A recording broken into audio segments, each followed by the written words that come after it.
Bonjour à tous. Je voudrais partager avec vous un Dvar Torah sur un sujet assez complexe, mais qui est très important, à savoir la dualité et la confrontation qui se trouve en nous-mêmes, qui est entre la Neshama, donc la partie d'Akadosh Baruch Hu qui se trouve en nous, le Nefesh HaBehemit, l'énergie et la pulsion animale qui se trouve en nous. Et donc cette confrontation-là, comment l'expliquer et comment nous allons trouver les sources dans les écrits de la Torah. Et une deuxième chose aussi, c'est comme nous disons tous les matins, Neshama chez Natatabi, la Neshama que tu as inculquée, tu as donné en nous, donné en moi. Est-ce que il faut comprendre ce qui est écrit littéralement? Est-ce que la Neshama se trouve dans l'homme, dans chaque homme? Est-ce que vraiment et réellement elle se trouve dans l'homme? Alors à ce sujet, il faut d'abord voir ce qui est écrit dans le Chumash, dans Bereshit, 2e chapitre, de 7e pasuk. Vaïtser Hashem Elokim et Adam afar min Adama. Hashem a façonné l'homme par la terre. Et ensuite, Vaïpar be'apar nishmat chaim. Hashem a soufflé un souffle de vie. Vaï Adam le nefesh chaya, et ensuite l'homme est devenu un être vivant. Donc ici nous voyons déjà cette notion-là de neshama, de nefesh neshama. La neshama, nous allons voir comme par exemple le Midrash dans Bereshit Rabbah ramène dans ce 14e chapitre haute tête, il dit que elle a 5 noms cette neshama-là, cette énergie de vie que nous avons. Cette énergie qui est vitale matériellement et spirituellement, elle s'appelle Nefesh, Ruach, Neshama, Chaya, Yechida. On va surtout se focaliser sur les 3 premiers niveaux, Nefesh, Ruach et Neshama. Donc pour l'instant dans le pasuk, nous voyons cette notion de Nefesh et de Neshama. Alors, le Rabbeinu Bechaye et le Ramban aussi expliquent qu'il y a 3 niveaux, 3 styles, 3 types de vie, d'énergie de vie que nous pouvons trouver. Donc la première, c'est le niveau de Nefesh Hatzomer. Si vous voyez les plantes, elles ont un certain niveau de degré de vivacité. Ce ne sont pas des forces inertes, comme de la pierre, etc. Ce sont des forces, quelque chose ils ont une énergie qui les fait vivre, qui les fait pousser. Donc ça, c'est le Nefesh Hatzomer. Il y a ensuite le Nefesh HaBehemit, c'est l'énergie vivante et donc qui a aussi des pulsions et des envies à s'ouvrir. Et ensuite la Nefesh HaMaskelet, c'est l'âme et l'esprit, l'énergie qui nous donne la conscience et l'intelligence. Donc nous avons ici trouvé 3 niveaux, 3 degrés, que nous pouvons trouver dans ce qui nous entoure. Donc 3 types 3 niveaux de vie. Alors, tous les Rishonim, que ce soit le Ramban Nachmanide, le Rambam Maïmonide ou le Rabbeinu Bechaye aussi, le ramène ici dans le Pasuk, ils traitent d'un sujet, à savoir est-ce que ces 3 niveaux, 3 types de vie, d'énergie différentes, est-ce qu'elles se trouvent, est-ce que dans notre corps, on a ces 3 énergies différentes, 3 forces, 3 sources qui nous influencent différemment? Ou bien c'est une force, une énergie qui nous influence dans ces 3 catégories, ces 3 caractéristiques. Donc Nefesh Hatzomer, ce qui nous fait pousser, ce qui nous fait vivre, le Nefesh HaBehemit, ce qui nous donne des pulsions et ce qui nous fait vivre, donner des émotions, pulsions, etc. Et troisième chose, la Nefesh HaMaskelet, donc le niveau de Chokhma, d'intelligence et de conscience, pleine conscience que nous avons. Le Rambam, dans Shmoné Prakim, le Rambam vous pouvez trouver ça à la fin de Masechet Avodah Zarah, à la fin de Masechet Avot, le Rambam dit que Nefesh Achat Hi, nous avons une seule âme. Et cette âme-là influence les 3 types de vie et de ces 3 types de vie que nous avons vus. Contrairement à d'autres Rishonim qui expliquent qu'en fait on a 3 nefesh différentes qui nous influencent différemment dans 3 catégories de choses.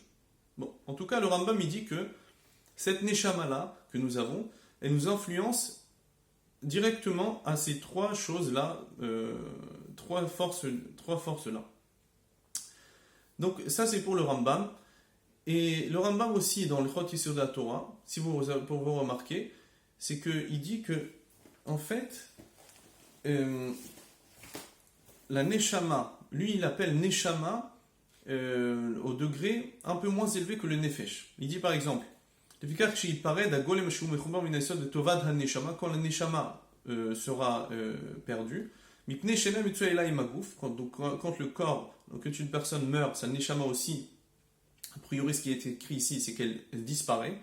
L'autre ce Nefesh là que nous avons ne s'éteindra pas, restera à vie, même au Olam Haba. Donc lui, il emploie un peu ce mot Neshama aussi, pour expliquer que c'est un niveau un peu moins élevé que le Nefesh, mais en tout cas, la notion ici, qu'on doit avoir, le Rambam aussi comprend de cette chose-là, c'est que la Neshama, peut-être quand on l'explique, on la traduit, elle peut peut-être se traduire du mot Neshama, c'est Neshima, tout être vivant qui respire.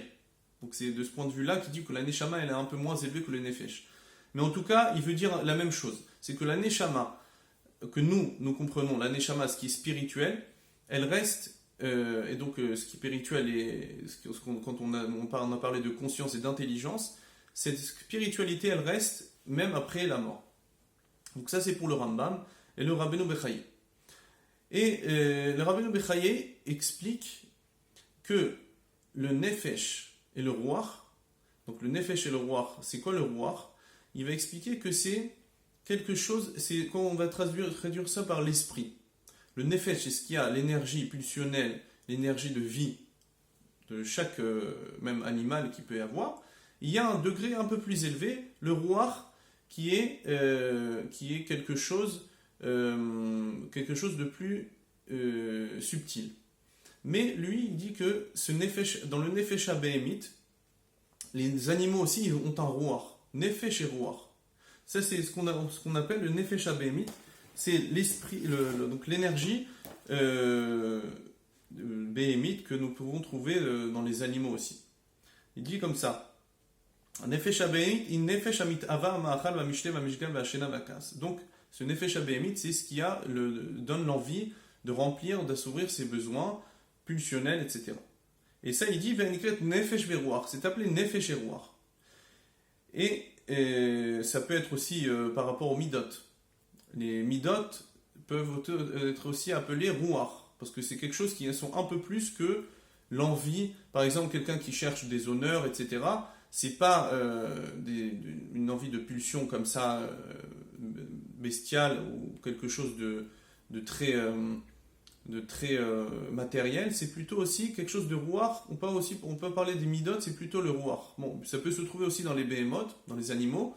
Le Ruach, quelque chose qui c'est un peu plus élevé que le matériel. Et ensuite, après le Nefesh Ruach, vient la Neshama. Et là, il dit que le Rabbeinu Bechaye, cette Neshama se trouve dans le Mohar, c'est ce qui se trouve dans le cerveau. Mais par contre, donc, dans le Nefesh Ruach, il dit que c'est plutôt dans le Nefesh Adam. C'est quoi? C'est le foie.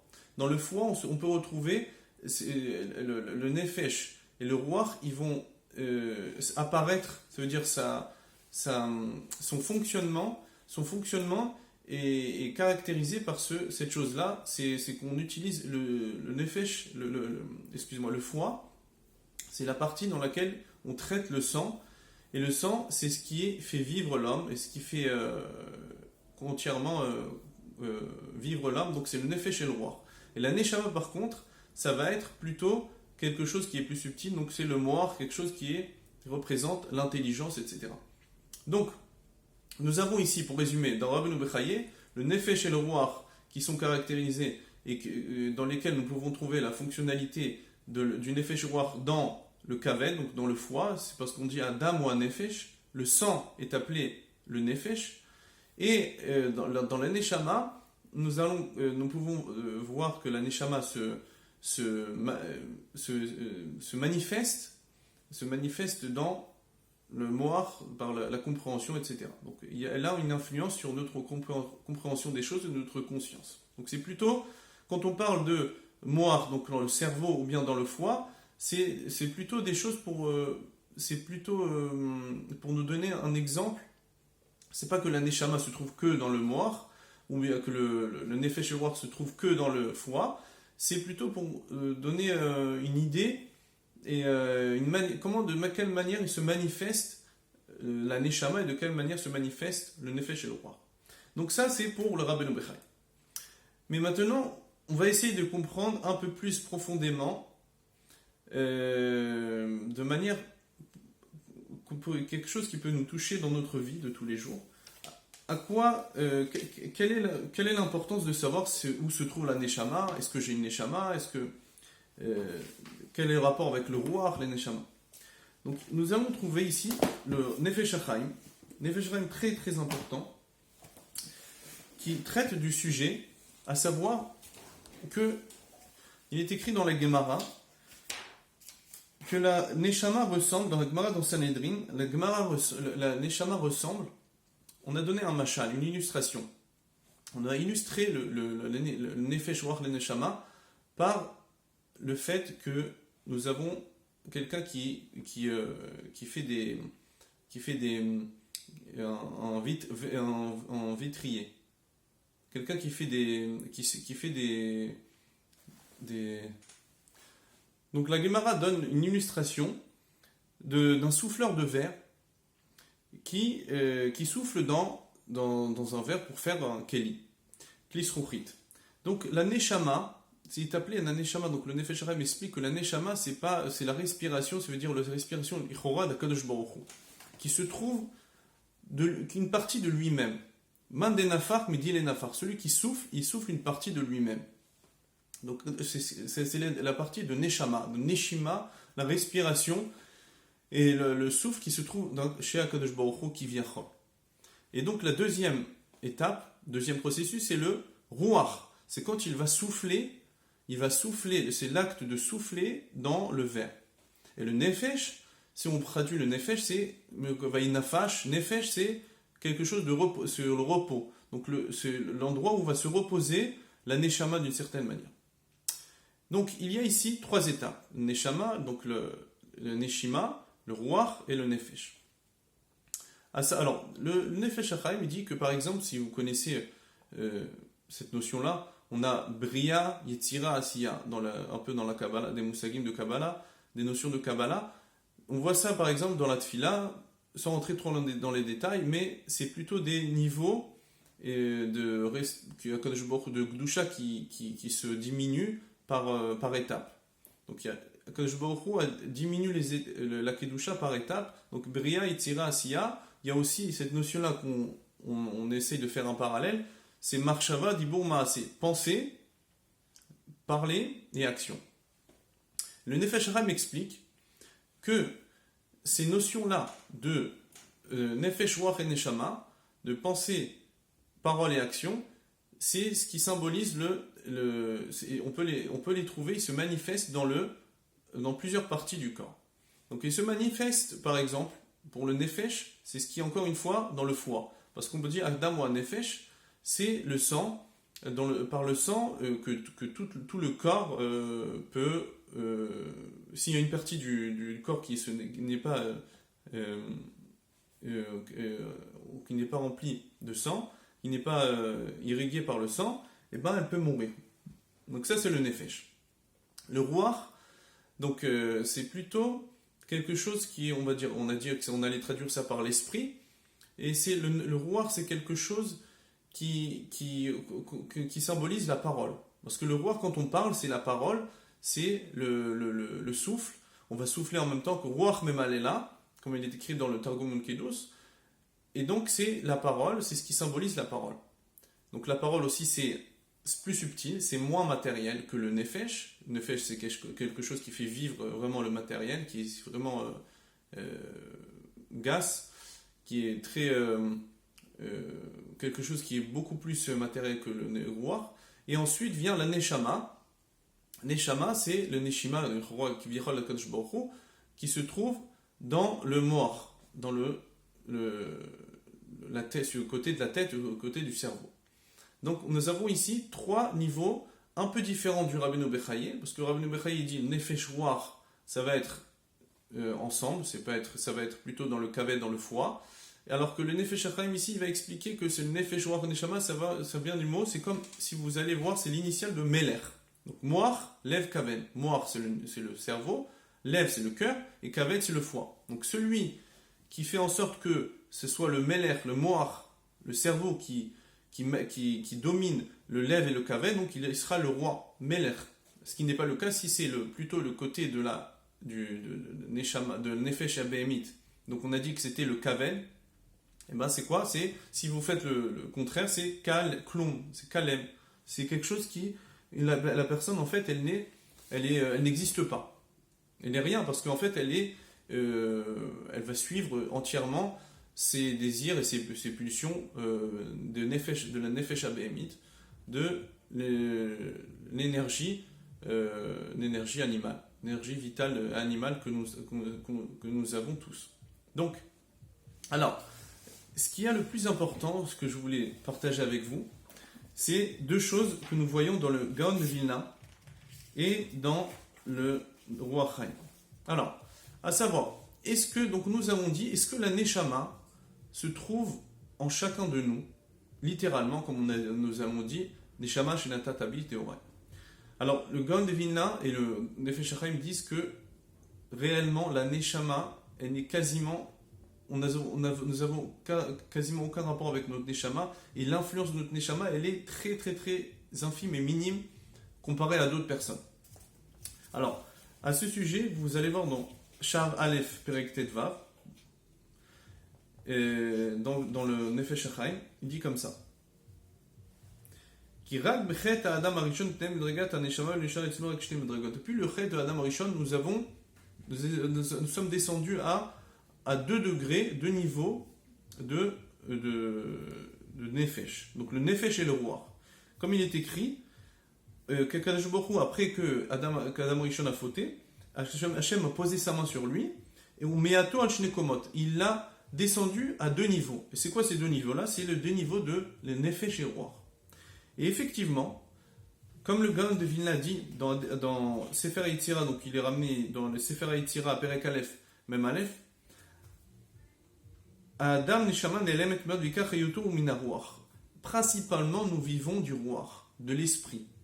Parce que l'esprit, c'est le Gaon de Vilna aussi ramène que quand on parle de Nefesh Ruach Neshama, ça peut s'illustrer par le présent, passé, présent, futur. Le passé, c'est le Nefesh, ce qui symbolise les pulsions que nous avons depuis notre jeune âge, depuis notre naissance, le caractère inné qui est en nous, c'est le Nefesh. Le Ruach, c'est ce qui fait, c'est la Bechira, c'est ce qui fait, le Ruach c'est comme le vent, le souffle, c'est ce qui fait, ce qui est le présent, ce qui bouge. C'est la Bechira, c'est le libre arbitre, c'est ce qui bouge. On peut aller vers le bien, vers le mal. Et le Hatid, c'est quoi? C'est la Neshama. C'est l'âme. Et à laquelle nous inspirons à être influencés, nous inspirons à nous rapprocher de ce futur-là que nous devons essayer d'arriver. Donc c'est un peu le Avar, Ove, Atid. Donc c'est ça, symbolise un peu le roi Khaled Nashama. Et donc le Gaon de Vilna dit que nous vivons nous vivons que du roi si déjà. Le roi c'est ce qui est un peu plus que le Nefesh. Et le Nefesh et roi, c'est le Nefesh aussi bien sûr, c'est ce qui nous fait vivre, ce qui nous fait donner des envies, etc., des pulsions. Mais il y a le roi qui nous donne un peu le moyen de choisir, plutôt qui est plus subtil, et la Neshama qui est entièrement spirituelle.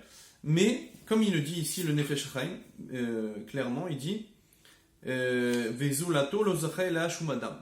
Il n'y a que quelques comme Moshe Rabbeinu, quelques personnes dans Moshe Rabbeinu ou les Avot, qui ont eu entièrement une Neshama qui se trouvait en eux. Mais nous avons rak beirut nitzutze or mitzutze mimena. Nous avons quelques petits éclats de lumière qui se trouvent dans notre Neshama qui nous éclaire, qui éclaire en nous. Donc, ça c'est ce qui est important, parce que de savoir déjà le niveau de... C'est quoi la Neshama? La Neshama, on a l'impression de parler de Neshama, etc. Neshama, c'est quelque chose, une force, une énergie spirituelle d'Akadosh Baruch Hu extrêmement forte, que nous n'avons pas en nous. Il faut savoir. Alors maintenant, nous avons des parties, peut-être de petites parties, parties de lumière qui se trouvent en nous de la Neshama, mais c'est pas la Neshama, c'est plutôt le Ruach, donc quelque chose qui est un degré de Kedusha qui est beaucoup moins fort. Et donc c'est un peu comme ça dans toute la Kedusha, il y a toujours des niveaux, comme on a dit depuis le début, Bria Etzira Asiya, il y a Marshava Dibur Maaseh, des degrés de Kedusha qui sont plus subtils que d'autres. Et donc, c'est bien ici, donc nous avons bien expliqué ici, c'était quoi la confrontation? La confrontation qui se trouve dans l'homme, c'est entre le roi, entre le nefesh et le neshama. Et le roi, lui, est au milieu. Donc quand on parle de moi, c'est comme il est écrit dans le Mirta Be'Eliyahu, le Rav Wolbe aussi explique comme ça, c'est quand on dit moi, c'est qui moi? C'est mon roi. C'est l'esprit qui se trouve en moi. Et il est écrit aussi dans Mirta Be'Eliyahu, dans Chelek Aleph, le premier tome, page 72, il dit que son Rav disait qu'il peut y avoir des gens qui ont coupé tout lien avec leur Neshama. Vous pouvez voir là-bas, il peut exister qu'il y a des personnes qui ne vivent que de leur roi. Ça veut dire qu'ils n'ont aucun rapport avec le Neshama. On n'est pas obligé d'avoir un rapport directement avec le Neshama pour vivre. Une personne peut complètement se couper du rapport qu'il a avec sa Neshama, pour expliquer donc que le Neshama se trouve pas obligatoirement chez l'homme. Et pour terminer, je voudrais partager avec vous ce qui est écrit dans le Tanya. Donc, dans Perek Tet du Tanya, c'est intéressant parce qu'il a une autre vision, une autre explication du sujet. C'est qu'en fait, comme il y a écrit dans le passage que le Midrash dit aussi, Lev Chacham Limino, le cœur du sage se trouve vers sa droite, et Velev Ksil Ismolo, et le cœur de mécréants et des gens qui sont imbéciles, etc. Ksil, c'est quelqu'un qui est mauvais, il se trouve plutôt vers sa gauche. Et donc lui, il explique un peu que c'est plutôt dans l'homme, il se trouve deux neshamot, deux nefesh, deux envies de vivre, deux pulsions de vie qui se trouvent, à laquelle chacun essaye de tirer, le nefesh elokam mal et le nefesh abémite, et ils se trouvent, eux, dans le cœur. Dans le cœur, c'est pas vraiment comme on a expliqué jusqu'à maintenant, donc, mais ça ressemble un petit peu à ce qu'il explique Rabbeinu Bechaye, c'est qu'il y a le nefesh ruach et il y a le neshama.